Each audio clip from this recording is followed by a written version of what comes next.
I came here from Italy. I lived in Italy before, and I was in San Francisco, in Los Angeles, and we were mostly on the go because of the nature of Carol's work. So I had a certain homesickness for a steady place, and we were invited some weekend and came to Napa, to the Napa Valley, and I thought it was paradise. I mean, I didn't have to think. This was the place I wanted to be. It felt European, or it felt enough European.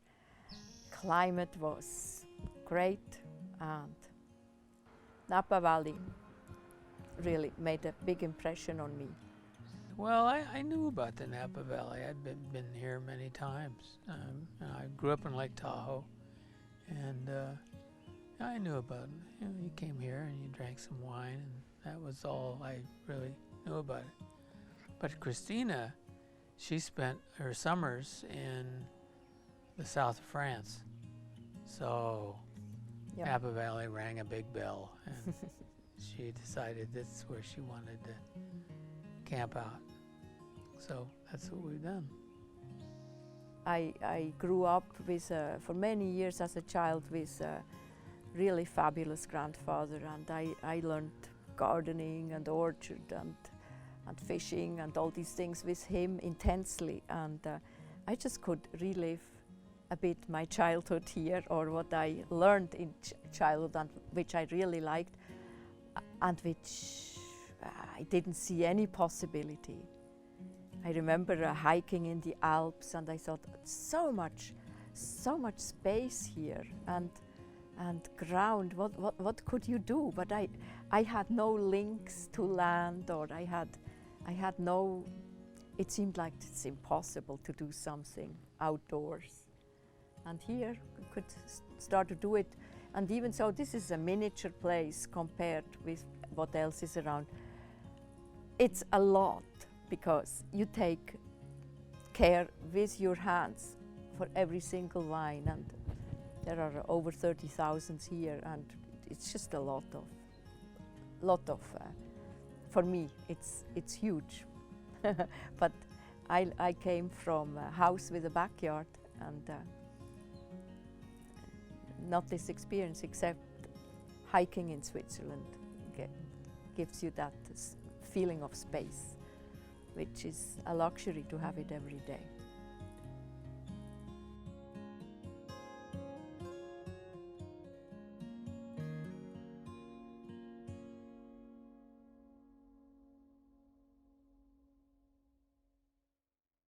Breaking news tonight. It is happening again. More fires erupt tonight in the North Bay, forcing new evacuation orders. It's a cremation. If anything gets into the yard, it'll all be gone. There's a mountain right there, and you can see the flames. Those fires erupting as the glass fire near St. Helena explodes in size, threatening homes, the rush to get people out.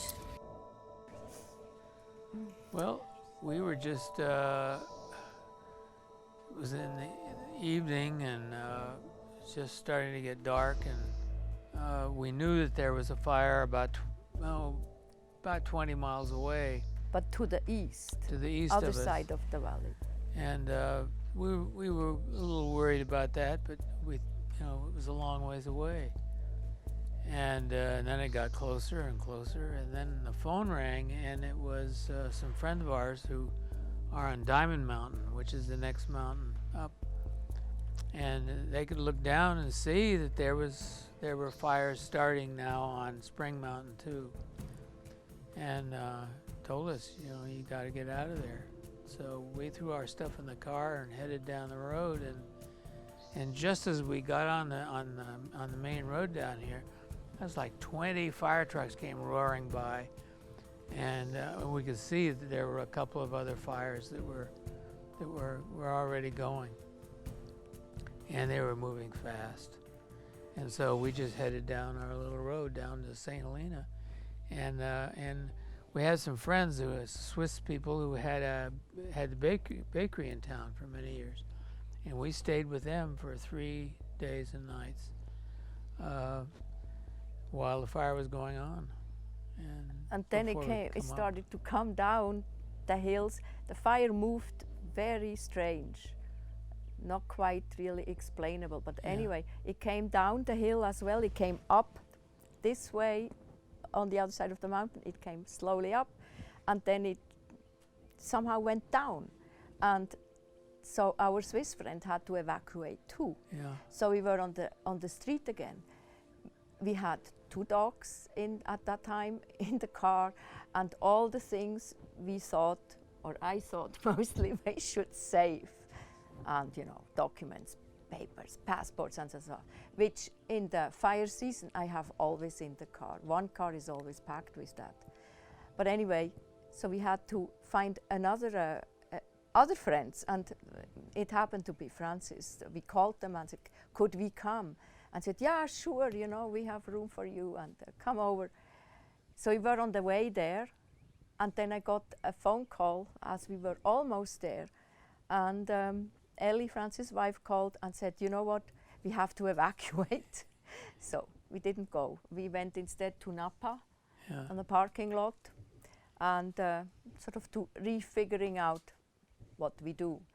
And from there, finally, we went to Atlas Peak, to another friend's house, where the fire had already been through, and where we all thought it probably doesn't come a second time. Again.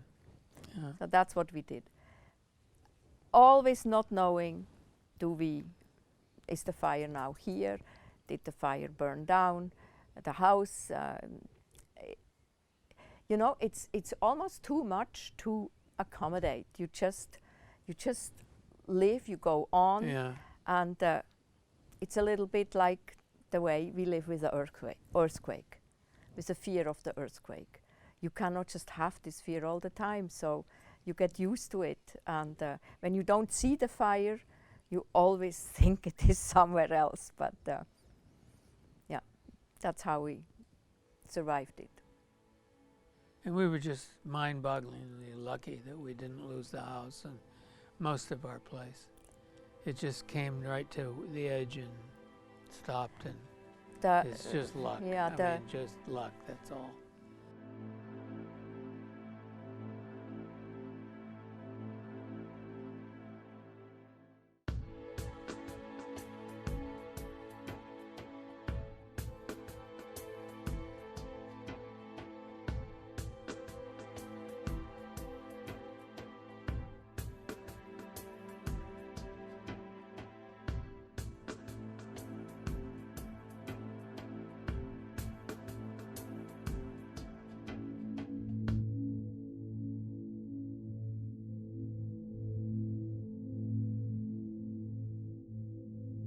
So we had this problem.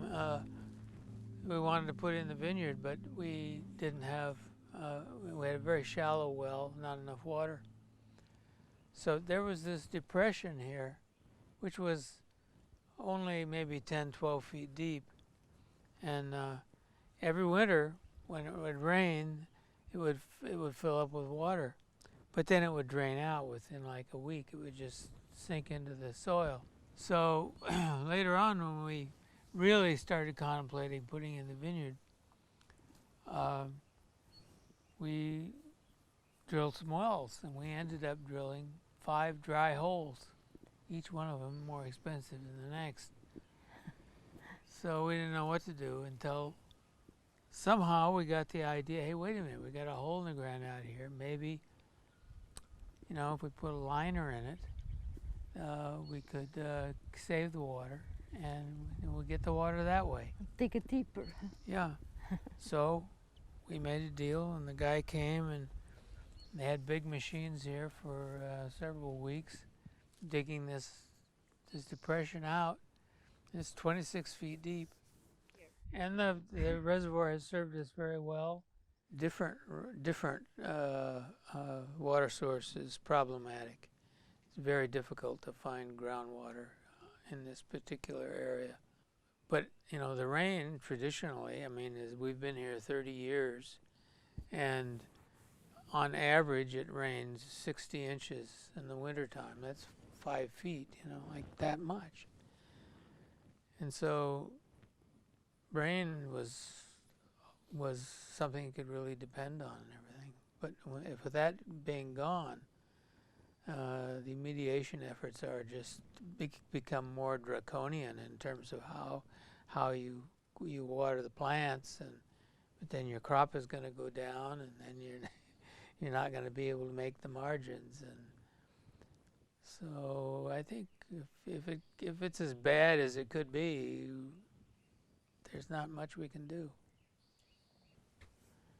I mean, that's the way agriculture has always been, but now it's far worse because It's accelerated. We have climate change, which is so incredibly dramatic. I mean, look at our reservoir. This is unprecedented. I've never seen it that low, where we're missing about 8 feet of water. 10 feet. Or 10 feet by now, yes. Yeah. It's really, it's not clear. Not clear for anybody.